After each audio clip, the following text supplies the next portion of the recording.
Zvakaipa here kuti musikana wako iwewe kana kuti mukadzi wako iwewe ange aina bhesti, murume waanowirirana naye, waanogonawo kudza maproblems ake kana paine chanetsa?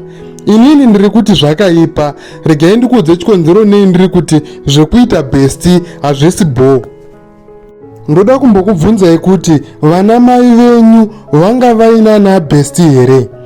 Unoziva bhesti wamai vako here?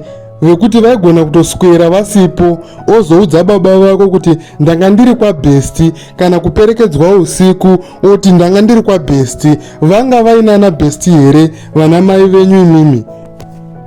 Ende kana vanga vasina, kana kuti kana vanga vasingaiti zvemabhesti, zvinoreva here kuti vanga vasingatauri nevanhurume, vanga vasingasekiwo nekutandara nevanhurume? Ndizvo zvazvinoreva here? Saka uri kuona nyaya iripo apa.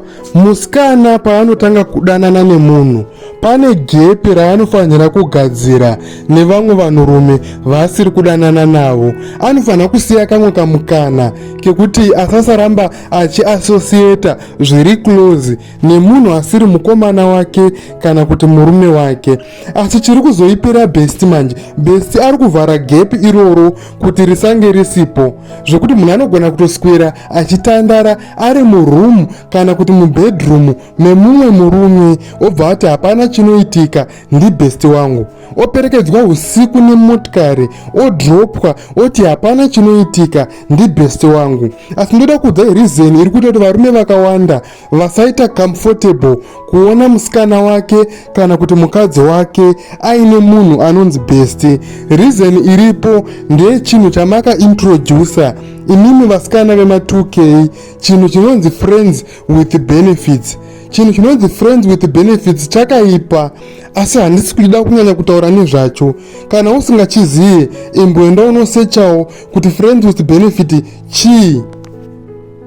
Asi chandinoda kungokuudzai ndechekuti as long as paine chinhu chinonzi friends with benefits, hakuna murume anozobvuma kuti musikana wake kana kuti mukadzi wake ange aine munhu anonzi bhesti. Saka chakaipira bhesti ndechekuti haabvumire kuti pange paine gepi kana kuti distance iri safe pakati pemusikana wemunhu kana kuti pakati pemukadzi wemunhu.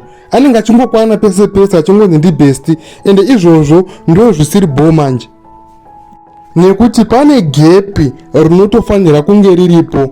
Gepi iroro harisi kuvasikana chete, even kwatiri isusu varume, tikaona kuti shamwari yedu yaroora, tinofanira kutosiya imwe distance. Pane zvimwe zvinhu zvatinenge tisikachaiti naye, kunyange taimbotamba tese, hatichabatikiri pese pese, hatichangomufoneri pese pese. Tine imwe space yatinofanira kumupa yekuziva kuti bhururu wedu munhu akaroora, akufanira kuita zvemunhu akaroora, zvokuti mamwe mafaro, mamwe maouting atinenge tichienda, tinenge tisingachatomudaidzi, kwete nekuti hatichamudi kana kuti haisisiri shamwari yedu, asi tinenge takumupa gepi yekuti amboita zvemba yake, tisamukanganisa mumba make.